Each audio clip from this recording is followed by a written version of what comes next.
Hello everyone, my name is Sporty and today we're going to be reacting to Sticktory's video, Why It Sucked to Be a Medieval Executioner.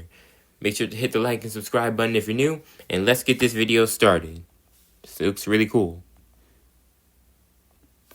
You're born into 17th century England, into what people might call a decent family. Not rich enough for fancy silk, not poor enough to starve, Middle class. just comfortably forgettable. Your mother does all the cooking, cleaning, and, well, keeping you alive. Your father? He's never home for long. Always out doing stuff. Always Then getting you the hit milk. the 1 year mark. Huge achievement, by the way. You've officially dodged the Grim Reaper's newborn sweep, where nearly 40% of kids like you don't make it this far. Congrats. By age 3, you start realizing something's weird. Nobody visits your home. You don't live near other kids. Live in the And for some countryside? reason, your mother never lets you wander outside. What? Something about wolves. Stray ones. Ones that apparently enjoy snacking on children. Then, one evening, your world cracks open just a little. Mom takes you to the market for vegetables. And instead of the grand adventure you imagined, you get stared at. Hard. People whisper. Some glare. A few even curse at you and your mother. You're 3 years old, so obviously you have no idea what's happening. Maybe you dropped food on your shirt? Maybe they just hate Dang, toddlers? do they hate the mom or Then something? you hear it. Executioner's brat. Oh. Your mother doesn't wait for more. She grabs you and hauls you home, moving faster than you've ever seen her. But it's too late. The word is out. And now, so is your curiosity. That night, you wait. You sit, fidgeting, until Papa finally walks through the door. Wait a minute. If the dad is the executioner,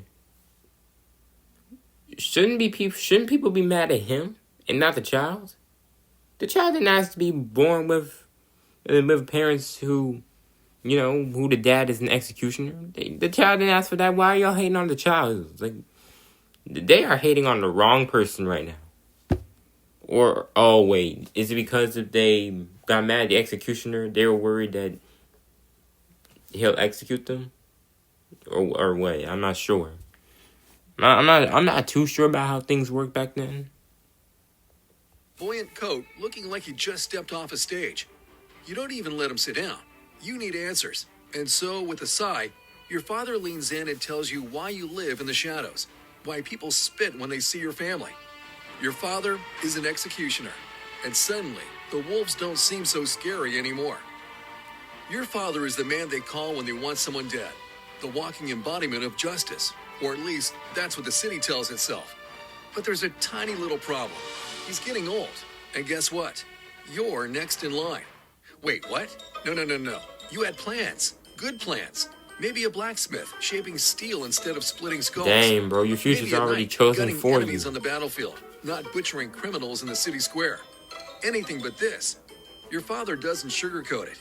He sits you down, looks you straight in the eye, and hits you with the harsh truth. Nobody in the city will let you do anything else.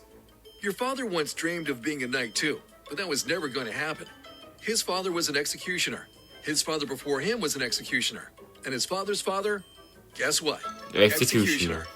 This is the family business. You're trapped. At Dang. age 12, training begins. Like any other job, you need to learn the trade. You start small, taking care of execution tools, sharpening axes, swords, and ropes, cleaning up the execution sites after someone loses their head. It's gruesome, sure, but bearable, because at least you haven't had to watch someone die. Oh, look at that. You jinxed it. 8 months in, your father calls you to witness your first real execution. A man stands on the scaffold, weeping, begging for mercy. His children are in the crowd, screaming for his father's life. Dude, that's crazy how they really just let the children just see people get executed. Like, I would think that they wouldn't want children to see something like that, because you're watching somebody get killed. They wouldn't let that happen today. Watches, some solemn, some hungry for blood. Your father stands there, not like a man, but like a reaper waiting for the job to be done. And then, the rope snaps his neck. It hits you. This isn't just training. This is your life. Bitter, angry, trapped. You clean up the blood, haul the body away, while the city glares at your father like he was the one who made the sentencing. Like he's the villain. And one day, that'll be you. You're 14 now. 2 years of scrubbing bloodstains and hauling corpses have earned you the right to start real training. And by training, you mean something that makes those past 2 years feel like a vacation in Disneyland. If Disneyland had a chopping block and torture chambers. First lesson, human anatomy. No, not sketches or dusty books. You learn by watching your father slice open real corpses right in front of you. At first, you turn away, gagging, but you don't get to look away for long. You learn or you bleed. That's the rule. Every mistake is corrected with a beating. Executioners don't just kill, they extract information, which means you also learn the art of torture. And learning means watching. You watch him tear out a man's teeth, one by one, while the victim screams Dude, you're not a and writhes in dentist, agony. bro. You don't like it, but over time, you learn something useful. Pulling out teeth with your bare hands, sloppy. A pair of pliers, much cleaner. A year passes. You master how to keep a man alive just long enough to make him confess. How the body works, where to cut deep, where to cut slow. You're almost ready to start killing. Except, no. This job isn't just swinging a sword for money. There are rules. 2 more years. 2 years of memorizing laws, city regulations, execution protocols. Just you and your father in a profession so cursed that nobody ever applies for the job. You don't have to compete. You don't have to prove yourself against anyone. Because no one wants to live the life you were born into. Then, finally, your father decides. It's time. But not for public executions. Not yet. First, you practice by torturing prisoners for confessions. It's slow, messy work, but you do it.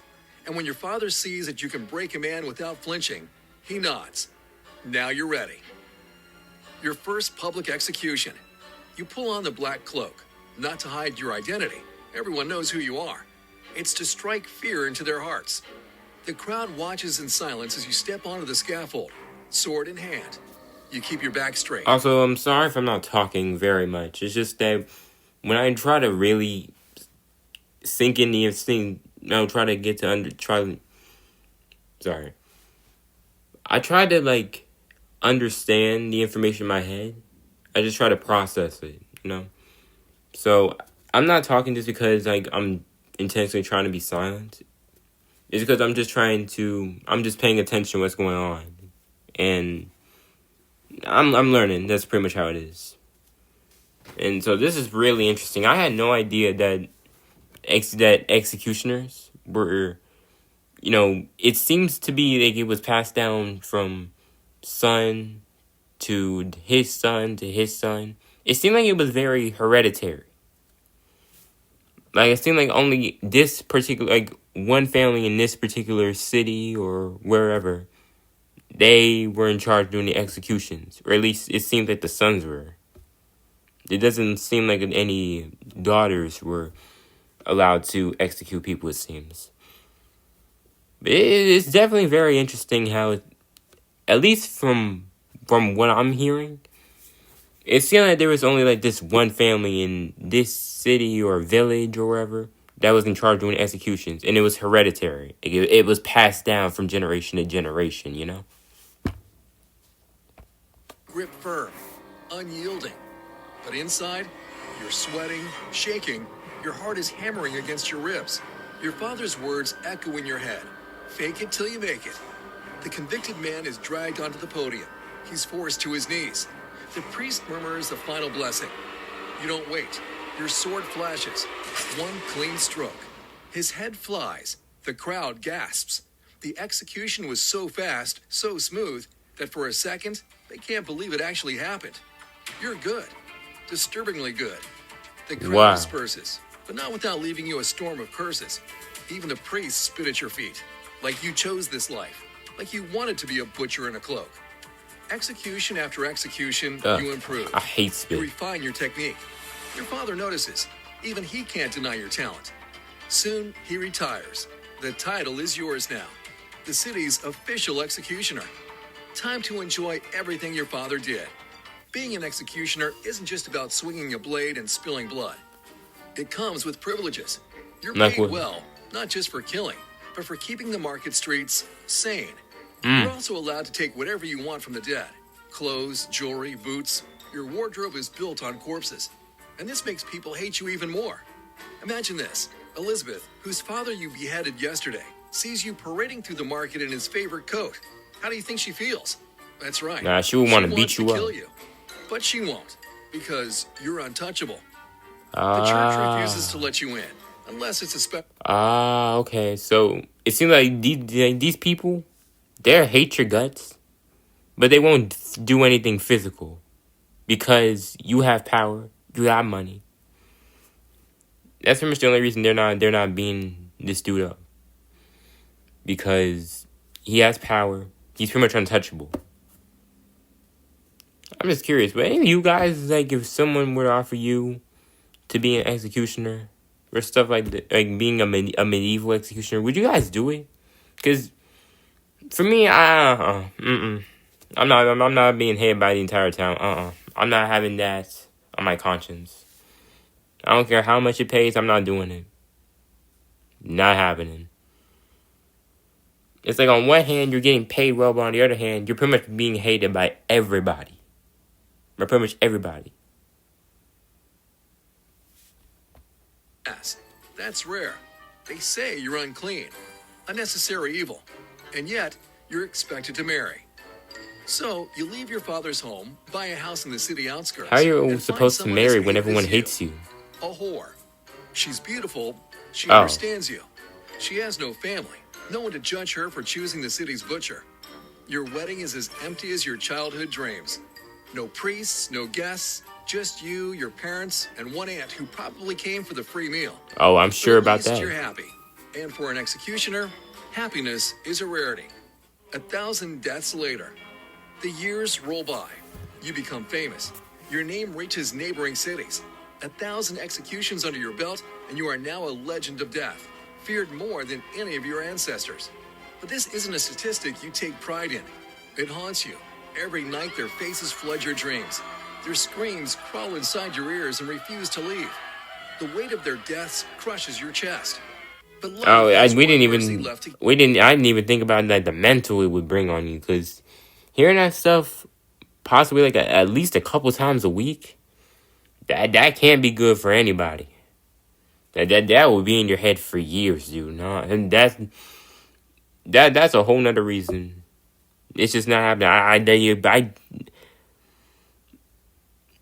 sometimes thoughts keep being in my head at the most random times. They can happen when I'm thinking about them for one time, or just thinking about them randomly. I cannot have that on my conscience.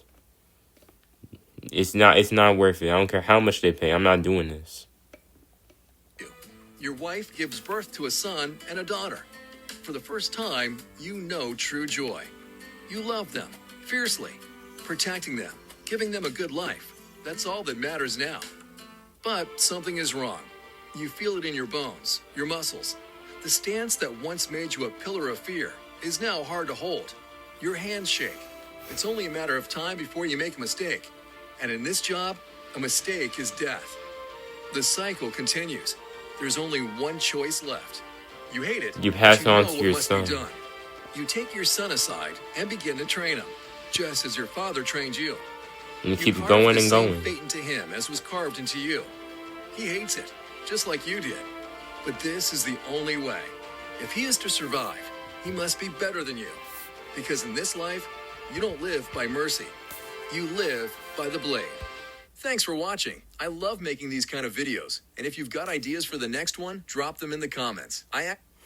That was a very interesting video from sticktory. It was sticktory. Shout out to him. Make sure you guys subscribe to his channel. It seems like he makes really interesting videos about history. And if you know me personally, you know I am a really good fan of history. I've been interested in it for the past 2 to 3 years, on and off. But yeah, it's always been interesting to me since I've gotten older. It's just been more interesting.